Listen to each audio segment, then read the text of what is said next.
Please note that I'm talking about traumatic events that have happened to me. If you think you may be affected by this video, then, for your own sake, please do not watch this video. Hi guys, it's Axolotl. Welcome back to another video. Sorry if I sound not as good as usual.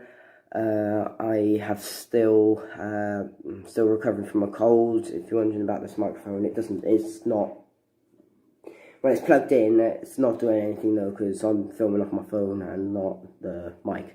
So we'll get rid of that.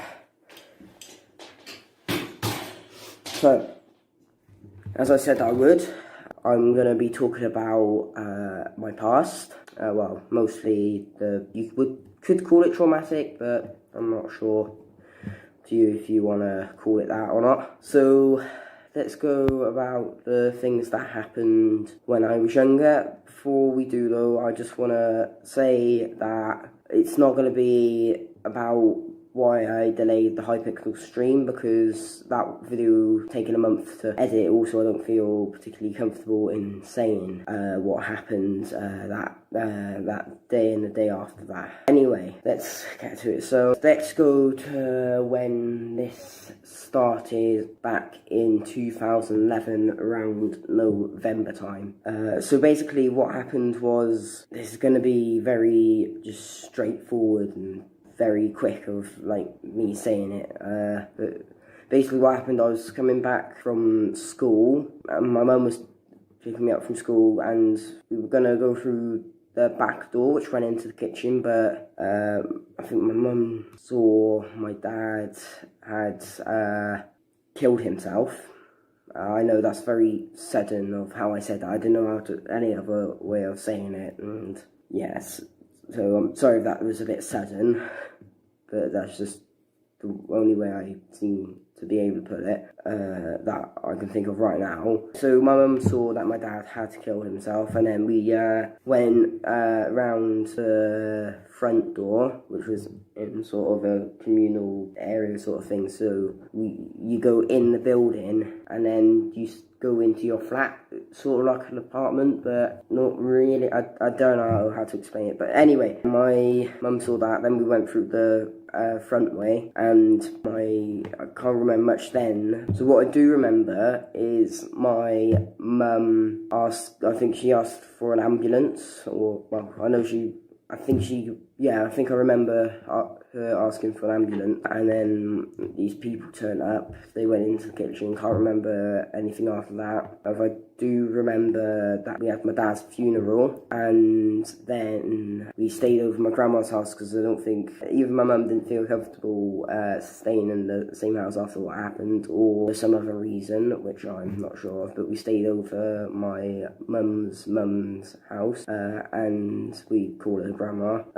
We stayed there, and then I think we moved house. I'm not sure if that was straight after, or if we still stayed at the place where the thing happened. So that was one thing which happened, and then I spoke to my mum about this as well. My mum told me that she tried to get him support for work with my sister. There's this thing called Winston's Wish. Don't know exactly what that is, but I think it's to do with children losing their parents or something, and so it worked with my sister, but they couldn't really interact with me.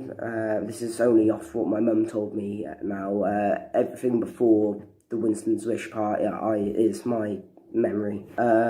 So with that, he couldn't help me because I apparently didn't feel sad or anything.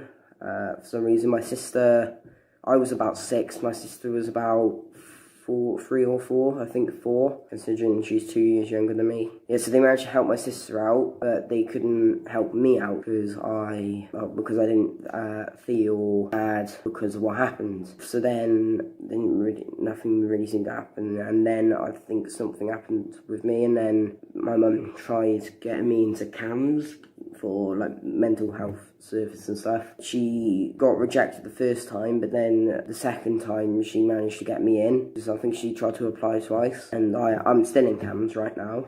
Well, I'm not literally in CAMS right now, I'm in my bedroom. So that happened, and then another thing that happened, I think this was afterwards or something. No, this was afterwards. I'm not sure what year though. My mum went into a relationship with some other person. Everything was fine for a while, but then what happened was they say now we're going to 2014, 2015. Yeah, I know that's a big jump from 2011 to about 3-4 years later, but that is like my memory. I can't remember in between those years. What happened was, person Mum went with, basically what happened was, I was fussy with my eating. Well, I still am now. If I didn't eat something, he would get I think angry or frustrated or annoyed or something. One day what happened was I wouldn't eat something, so we made this sort of soup sort of thing, and because I think it was trying to annoy me or something, he called it an Oliver special because my name is Oliver, and he just did that to try and, well, I'm assuming to try and annoy me or something, and I refused to eat it. And then he tried pouring it down my mouth, but I kept my mouth closed and it dripped down onto my clothes. So I think another time he chucked me, literally threw me to the top bunk of my bunk bed. And I think part of me hit the sort of the wooden railing of the side or something. That's all I can remember of that. But then I think I had an argument with my sister one day as well. I think it was more than that, but I can't remember. And then I was living with someone, my mum's friend, who is really, really nice, and she managed to help my mum out a lot. I stayed with her for a while, then she thought I was good enough to live back with my mum, so I went back with my mum, but then 2 days later I had another argument with my sister, and then I was back with her until the end of 2016, so in total I stayed with her 10 months. I don't know when I went back there, and then the 2 days I was back. I don't remember when in 2016 that was, but it was some point, either that was late 2015, I'm not sure. And something happened. All I can remember is going outside the house in just my boxers. That's all I remember. I think something else happened though, apparently. Also, I'm pretty sure something else did happen, because I wouldn't be in a care home just for that. Then that was around in November 2016, I think, some point before. November at the latest. She contacted social services, and then they were looking for a placement for me. So in the meantime, I was staying with a woman who used to take me out for like walks in the forest. God, I sound like I'm a dog. She used to take me out on activities and mainly walks in the forest and stuff. We were staying in a Premier Inn. After that, we stayed in a static caravan, which was really nice. Then after that, they found a placement, and I got moved from Dorset, which is where I'm from, all the way to Wales, which is a 4-hour journey. And when I go to see my mum, it takes absolutely forever to get there. You leave at 8, you're there by 12. Then you leave some point in the afternoon and you're back at 9-10 o'clock at night. But yeah, anyway, that's when I came here in November 2016. It was the 24th, because it says on the board in the office my date of arrival. No, not everything's just full of boards of our information. It's all in files and stuff, and that's one room, the rest of the house.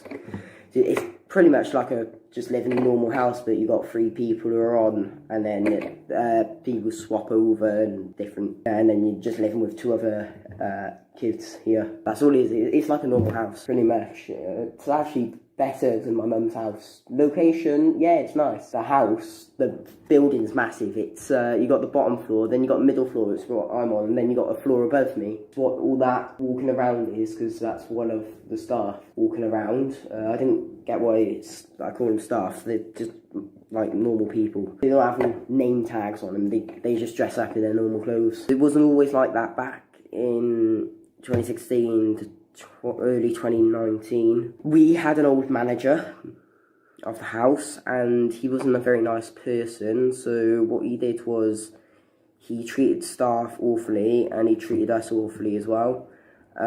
He shouted at me all the time.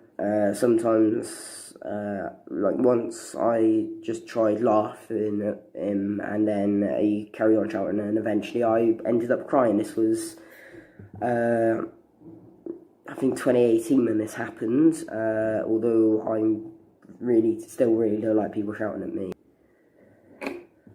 though I'm not shouting that like to that extent anymore, and I'm not shouting that much anymore either.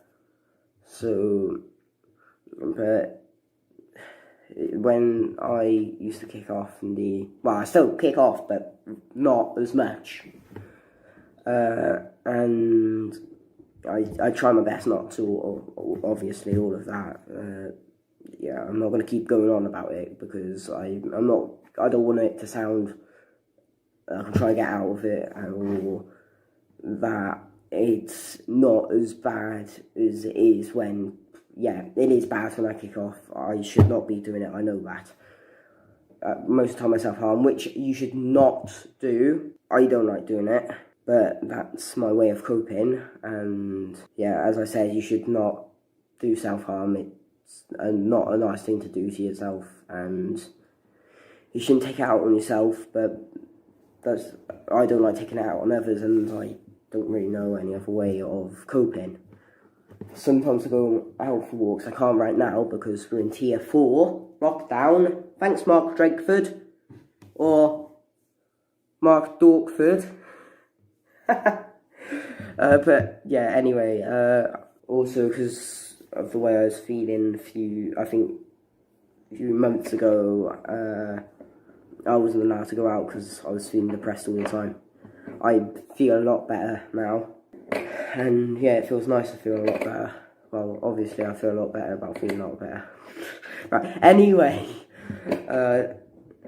let's just get back to the matter. So, yeah, that, and when I used to kick off and a lot, and when he restrained me, he was doing the C4 grin and laugh, and some of the things he did to the other people, he basically stole money from our clothing monies, and yeah, basically what he used to do is he used to take away some of the clothing money and used some of the fraud and stuff, basically, and once staff had enough of it, he was controlling staff and that, but then staff all had enough of it, and they went to Social Care Wales, and he got kicked out of the company. Now, he's working in another care home in a different company.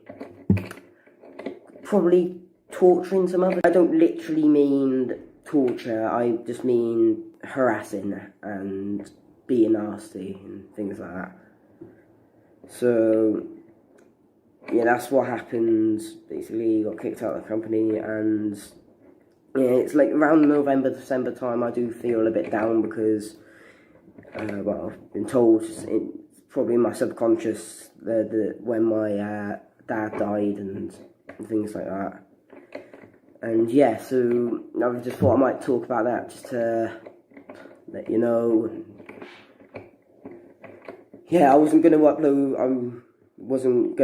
any videos until this one was made and uploaded, so you're probably seeing this a week after it was recorded or something. I'll probably put how long after it was recorded in the description just for information in case you're curious.